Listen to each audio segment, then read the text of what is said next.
दोस्तों, सत्यम जब कलेक्टर बनकर अपने घर जाता है तो उसे घर पर कोई दिखाई नहीं देता। वह पास पड़ोस वाले से जानकारी लेता है तो उसे पता चलता है कि उसकी बहनें पास ही के शहर में एक बिल्डिंग को बनाने का काम चल रहा है, वहीं मजदूरी कर रही हैं। वह तुरंत अपने गाड़ी में बैठता है और उस बिल्डिंग तक पहुंचता है। दोस्तों, क्या देखता है कि उसकी दोनों बहनें मजदूरी कर रही हैं और जो ठेकेदार होता है वो उसकी बहनों को बार बार काम को लेकर फटकार लगा रहा है। सत्यम ये मंजर अपनी आंखों से देखता है तो उसका मन बहुत ही उदास हो जाता है। तभी उसकी बहनों की नजर उस पर पड़ती है। कुछ देर के लिए तो वो अपने भाई को पहचान ही नहीं पाती, लेकिन जैसे ही वो पहचान जाती हैं कि ये हमारा भाई सत्यम ही है, तो वह दौड़ी भागी अपने भाई के पास जाती है सभी काम को छोड़कर, और अपने भैया के गले लगकर दोनों फूट फूट कर रोने लगती हैं। और सत्यम जो कलेक्टर साहब थे उनकी आंखें भी नम हो जाती हैं, वो भी रोने लगते हैं। दोस्तों, आखिर दोस्तों क्या वजह थी कि एक कलेक्टर साहब की बहनें मजदूरी करने के लिए मजबूर हो गई थी? आइए जानते हैं पूरी घटना की सच्चाई इस कहानी में। दोस्तों, कहानी में आगे बढ़ने से पहले आपसे बस एक ही निवेदन है कि आप वीडियो को जरा लाइक कर दीजिए, और अगर चैनल पर पहली बार आए हैं तो प्लीज चैनल को सब्सक्राइब भी कर लीजिए। दोस्तों, बहुत ही रोचक कहानी है, बहुत ही अद्भुत और त्याग से परिपूर्ण कहानी है। कहानी में आपको अपनी जिंदगी के लिए भी कुछ सीखने को मिल जाएगा। इसमें दर्शाया गया है कि चाहे इंसान के पास पैसा कम हो, लेकिन उसका हौसला बड़ा होना चाहिए, तो उसको भी एक कामयाब और सफल व्यक्ति बनने से कोई नहीं रोक सकता। दोस्तों, ये कहानी बिहार राज्य की है। बिहार राज्य में एक जिला लगता है बक्सर। इसी जिले के छोटे से गांव में एक बहुत ही गरीब परिवार रहता है, जिसमें माँ बाप के अलावा 3 बच्चे रहते हैं, जिसमें 2 बड़ी बेटियां मीना और बीना, एक छोटा बेटा सत्यम होता है। परिवार में कुल मिलाकर 5 सदस्य थे। दोस्तों, माँ बाप मेहनत मजदूरी करके अपने परिवार का पालन पोषण करते थे। सत्यम एक सरकारी स्कूल में पढ़ने के लिए जाता था और अपनी बेसिक शिक्षा को पूरा कर रहा था। सत्यम पढ़ाई लिखाई में काफी तेज था। एक बार ये तीनों भाई बहन ऐसे ही बैठे हुए अपनी जिंदगी के सपने के बारे में बातचीत कर रहे थे। दोस्तों, तो बड़ी बहन मीना अपने भाई सत्यम से पूछती है कि भैया, तुम बड़ा होकर क्या बनोगे? दोस्तों, सत्यम ने अपने स्कूल के टीचर से सुन रखा था कि कलेक्टर की पोस्ट एक ऊंची पोस्ट होती है, तो वो झट से बोल देता है कि मैं बड़ा होकर एक कलेक्टर बनना चाहूंगा। अगर मुझे जिंदगी में पढ़ लिख कर अवसर मिला तो मैं कलेक्टर बनने की तैयारी करूंगा और कलेक्टर बनूंगा। तो उसकी दोनों बहनें दोस्तों उससे वादा करती हैं कि भाई, तुम मन लगाकर पढ़ाई करना। तुम्हारे सपने को पूरा करने के लिए हमें चाहे कुछ भी करना पड़े, मेहनत मजदूरी करके पैसा जोड़ना पड़े, लेकिन हम तुम्हें कलेक्टर बनता देखना चाहते हैं। अब तीनों बच्चे दोस्तों धीरे धीरे बड़े हो जाते हैं और सत्यम की भी स्कूल से 12वीं की पढ़ाई पूरी हो जाती है। 12वीं पास करने के बाद वो अपने मम्मी पापा से बोलता है कि मेरी 12वीं तक की पढ़ाई पूरी हो चुकी है, तो अब मैं भी आपके साथ मजदूरी पर जाऊंगा और आपका काम में हाथ बटाऊंगा। दोस्तों, सत्यम की बड़ी बहन मीना भी वहीं खड़ी थी और ये सब बातें सुन रही थी। तो इस पर वह अपने मम्मी पापा से बोलती है कि ये पढ़ाई लिखाई में बहुत तेज है, होशियार है, और इसका बचपन से ही सपना रहा है कलेक्टर बनने का। वो तो ये घर के हालातों को देखते हुए पढ़ाई छोड़ना चाहता है, लेकिन मम्मी पापा, मैं आपसे विनती करती हूँ, आप सत्यम को अभी और पढ़ने के लिए बाहर भेज दीजिए। दोस्तों, माँ बाप बेचारे अनपढ़ होते हैं, उन्हें नहीं पता होता है कि कलेक्टर होता क्या है, लेकिन फिर भी अपने बेटे सत्यम से वे कहते हैं कि बेटा, अगर तू पढ़ना ही चाहता है तो खूब मन लगाकर पढ़ाई कर, घर की स्थिति पर मत जा, हम तो मेहनत मजदूरी करके कैसे भी खर्चा चला ही लेंगे। अगर तू कामयाब हो गया तो हमारी पूरी जिंदगी ही संवर जाएगी और आने वाली पीढ़ी चैन सुकून की जिंदगी जी पाएगी। इस पर दोस्तों सत्यम कहता है कि पापा, कलेक्टर की पढ़ाई करने के लिए दिल्ली कोचिंग जाना पड़ता है, जिसमें काफी पैसा भी खर्च होता है। हमारे पास उतना पैसा नहीं है, इसलिए मैं अब आपके साथ ही मजदूरी करने के लिए जाना चाहता हूँ। इस पर उसके पिताजी कहते हैं कि बेटा, पैसे की चिंता मत करो, हम सब रात दिन मेहनत करके फीस के पैसे जमा कर देंगे, तू बस मन लगाकर पढ़ाई करना और कामयाब होकर घर वापस लौटना। अब दोस्तों, सत्यम एक गवर्नमेंट कॉलेज में अपनी ग्रेजुएशन की पढ़ाई को पूरा करता है और दिल्ली कोचिंग करने के लिए चला जाता है। फीस का खर्चा ज्यादा था, तो माँ बाबूजी के साथ साथ उसकी बड़ी बहनें मीना और बीना भी मजदूरी पर जाने लगती हैं और खूब मेहनत से वो पैसा जोड़ते हैं और सत्यम के कोचिंग की फीस जमा करते हैं। दोस्तों, उधर सत्यम अपनी खूब लगन और मेहनत से पढ़ाई करता है, बीच बीच में अपने घर पर भी बात करता रहता है। जब भी उसे पैसे की जरूरत होती, किताबें खरीदने के लिए या फीस के लिए, वो अपने मम्मी पापा से बोल देता है। वो समय से उनकी फीस जमा करा देते हैं। समय ऐसे ही बीतता गया दोस्तों। इधर सत्यम भी बहुत मेहनत और लगन से पढ़ाई कर रहा था, तो उधर उसके माँ बाप के साथ उसकी बहनें भी मेहनत मजदूरी करने जाती, अपने भाई की पढ़ाई लिखाई का खर्च निकालने के लिए। दोस्तों, अब सत्यम आईएएस के एग्जाम को देता है और सफलतापूर्वक प्री को निकाल लेता है। प्री एग्जाम निकालने के बाद वो अपने घर कॉल करके बताता है और अपने माँ बाप बहनों को ये खुशखबरी सुनाता है। माता पिता बेटे की इस कामयाबी से बहुत खुश होते हैं और अपने बेटे को शाबाशी देते हुए कहते हैं कि बेटा, तुम अपने आगे की पढ़ाई को जारी रखना और तैयारी में लगे रहना। वो उनसे बताता है कि अभी 2 एग्जाम और देने हैं। मुझे एक तो मेंस का देना है और उसके बाद इंटरव्यू होगा। इंटरव्यू होने के बाद अगर मैं पास हो गया तो कलेक्टर बन जाऊंगा। इसके बाद दोस्तों, माता पिता उसे आशीर्वाद देते हुए कहते हैं कि बेटा, बस मन लगाकर पढ़ाई करना, भगवान ने चाहा तो तुम जरूर कामयाब हो जाओगे। तुम्हारी फीस वगैरह का जुगाड़ हम करते रहेंगे। दोस्तों, अब मेंस एग्जाम की तारीख आने ही वाली होती है कि तभी एक ट्रक की चपेट में आने से सत्यम के माता पिता की मृत्यु हो जाती है। अब जैसे ही माता पिता के गुजरने की खबर घर पर बहनों को पता चलती है, तो छोटी बहन बीना कहती है कि मम्मी पापा की मौत की खबर भैया को भिजवा दो। लेकिन दोस्तों, जो बड़ी बहन होती है मीना, वो मना कर देती है, क्योंकि वो जानती थी कि सत्यम का दूसरा एग्जाम करीब ही है। अगर वो एग्जाम के समय में ऐसी खबर सुनेगा तो उसका दिल दिमाग पढ़ाई की तरफ से हट जाएगा। इसलिए वो अपने भाई से कुछ नहीं बताती दोस्तों। सत्यम जब भी अपने घर कॉल करता, माँ बाबूजी से बात करने के लिए कहता, तो उसकी बहन बात को टालते हुए बोल देती कि माँ बाबूजी थक गए हैं, आराम कर रहे हैं या मजदूरी पर गए हुए हैं। कुछ ना कुछ बहाना बना दिया करती।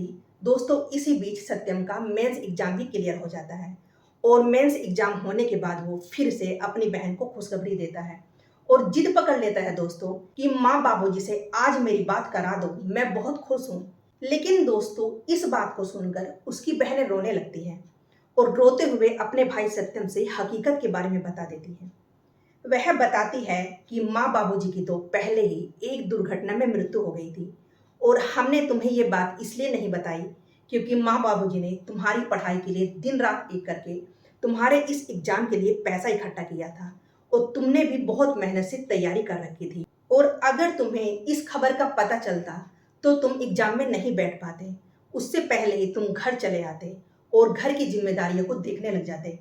भैया, मुझे माफ कर दो, लेकिन मैंने बस यही सोचकर आपको ये खबर नहीं बताई। ये सब सुनने के बाद दोस्तों, सत्यम भी फूट फूट कर रोने लगता है, लेकिन फिर एक दूसरे के मन को समझाते हुए और संभलते हैं। और उसके बाद सत्यम कहता है कि दीदी, अभी मेरा बस ये लास्ट इंटरव्यू और रह गया है और इंटरव्यू के बाद भगवान ने चाहा तो मैं कलेक्टर बन ही जाऊंगा। इसके बाद दोस्तों, बीना अपने भाई का हौसला बढ़ाते हुए कहती हैं कि भाई, आपकी मेहनत का फल आपको जरूर मिलेगा। अब दोस्तों, सत्यम इंटरव्यू में जाने के लिए तैयारी शुरू कर देता है। नए नए कपड़े बनवाता है। कुछ पैसे तो उसके पास पहले ही बचे हुए थे, जो उसके माँ बाप ने पहले ही भेजे थे, और कुछ पैसों का इंतजाम उसकी बहनें करके भेज देती हैं। अब वह नए कपड़े खरीदता है और उन्हें पहनकर इंटरव्यू के लिए चला जाता है। वहां पहुंचने के बाद जो इंटरव्यू लेने के लिए बैठे हुए थे, वो सत्यम से उसके जीवन के बारे में पूछते हैं। तो सत्यम उन्हें अपनी जिंदगी की सभी जीवन शैली को सुना देता है दोस्तों। इंटरव्यू लेने वाले जब उसकी जीवन की कठिनाइयों और उसके परिवार के त्याग के बारे में सुनते हैं, तो उनकी भी आंखें नम हो जाती है। वो सोच में पड़ जाते हैं कि बहुत ही बड़ी बात है कि एक गरीब परिवार से जन्मा लड़का यहाँ तक आ पहुंचा इंटरव्यू को देने के लिए। उसके बाद दोस्तों, कुछ सवाल जवाब भी वो सत्यम से करते हैं। सत्यम उनके सभी सवालों का जवाब सही सही देता है। उसका इंटरव्यू बहुत ही अच्छा जाता है। इसके बाद वो कॉल करके अपनी बहनों से बताता है कि दीदी, मेरा इंटरव्यू बहुत ही बढ़िया हुआ है। ईश्वर ने चाहा तो मैं पक्का कलेक्टर बन जाऊंगा। अब कुछ दिन ऐसे ही बीत जाते हैं दोस्तों। फिर उसका रिजल्ट आता है तो उसका सिलेक्शन पक्का हो जाता है और वो आईएएस ऑफिसर बन जाता है। वो बहुत खुश था दोस्तों और अपनी बहनों से ये बात बताते हुए रोने लग जाता है कि दीदी, तुम्हारा भाई कलेक्टर बन गया है। अब उसकी बहनें फूले नहीं समाती दोस्तों और खुशी के मारे रोने लगती हैं। फिर बड़ी बहन मीना कहती है कि भाई, अब तुम घर आ जाओ, हम सभी मिलजुल कर एक साथ रहेंगे। लेकिन दोस्तों, सत्यम बताता है कि दीदी, अभी मैं घर नहीं आ पाऊंगा, मेरी अभी ट्रेनिंग रह गई है। ट्रेनिंग पूरी होने के बाद ही घर आ सकता हूँ। अब दोस्तों, सत्यम ट्रेनिंग के लिए चला जाता है और उसकी बहनें मजदूरी करके अपना पेट पाल रही थी। कुछ ही समय में उसकी ट्रेनिंग कंप्लीट हो जाती है और उसको एक जिले में पोस्टिंग दे दी जाती है। एक कलेक्टर की सभी अधिकार उसे दे दिए जाते हैं। वह अपनी ड्यूटी के पहले दिन ही अपनी सरकारी गाड़ी में बैठकर अपने घर पहुंचता है दोस्तों। घर के अंदर जाकर देखता है तो घर पर कोई नहीं था। अब वो पास पड़ोस वालों से जानकारी लेता है कि इस घर में मेरी बहनें रहती थी, वो अब कहाँ है। तो पास पड़ोस के लोग बताते हैं कि तुम्हारी बहनें तो रोजाना मजदूरी के लिए जाती हैं। तो सत्यम उनसे पूछता है कि इस वक्त वे कहाँ मिलेंगी। तो सत्यम को एक व्यक्ति बताता है कि शहर के पास एक बिल्डिंग को बनाने का काम चल रहा है, वहीं में दोनों मजदूरी करते हैं। अब दोस्तों सत्यम अपने गाड़ी से उसी बिल्डिंग तक पहुंचता है जहां उसकी बहनें मजदूरी के लिए आई हुई थी। मीना ईंटों को पकड़ा रही थी और बीना बजरी से बड़े टब को उठा रही थी। और जो ठेकेदार होता है वो उन दोनों को बात बात पर चिल्ला रहा था कि ठीक से काम क्यों नहीं करते हो। दोस्तों कलेक्टर साहब ये नज़ारा देखते हैं तो उनकी आंखें भर आती हैं। वो बहुत ही परेशान हो जाते हैं। अब दोनों बहनें की नज़र सत्यम पर पड़ती है, लेकिन दोस्तों कुछ देर तक वो उसे पहचान ही नहीं पाती। सोचने लगती हैं कि शायद कोई ऑफिसर आया होगा बिल्डिंग का मुआयना करने के लिए। लेकिन दोस्तों जब ध्यान से देखती हैं तो बड़ी बहन उसे पहचान जाती है। भागकर अपने भाई के गले से लिपट जाती है और पीछे से छोटी बहन भी आकर गले लग जाती है और ये तीनों फूट फूट कर रोने लग जाते हैं दोस्तों। अब सत्यम अपनी दोनों बहनों को गाड़ी में बैठाता है और घर ले आता है। सत्यम के साथ वो दोनों बहनें अपने घर आती हैं तो उन्हें देख गांव के सभी लोग उनका बहुत आदर सम्मान करते हैं और फूल मालाओं से सत्यम का स्वागत भी करते हैं। अब सत्यम दोस्तों अपने दीदी से कहता है कि आप लोगों का जो भी सामान हो एक बैग में पैक कर लो।